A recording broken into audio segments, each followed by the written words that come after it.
Бұл фильтрование участоктың бірінші конвейері. Бұнда бірінші конвейерде барлық жұмыс істеп жатқан кезде калиткалар жабық тұрады. Бұл екінші калитка. Бұл да солай жабық. Уборка кезінде ғана кіре аламыз. Ал бұл общий калитка. Бұл бар ашқан кезде сөніп қалады. Қасында плакаттар ілу тұр.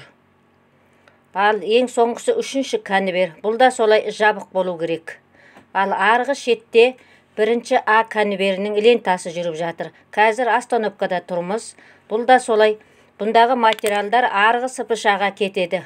Бұндағы кетіп атқан материал рудный. Алдымыздағы бұл бассейн. Бірінші, екінші, үшінші керамикадан келетін материал осы бассейнге түседі. Бассейнді одан кейін жуамыз. Бұл бір А лентасының жабық тұрған калиткасы. Бұны уборка қазында ғана кіре аламыз. Басқа уақытта жабық тұрады. Ал алдымыздағы үлкен яма. Бұнда бірінші, екінші, үшінші керамикадан келетін материал. Бұның қосатын кнопкасы мына жағымыз. Бұл лентаны жіберу үшін алдын ала 2 сигналды береміз, одан кейін пускіні басамыз. Жаңағы бірінші, екінші, үшінші конвейерге түскен материалды тазартып жуып тұруымыз керек.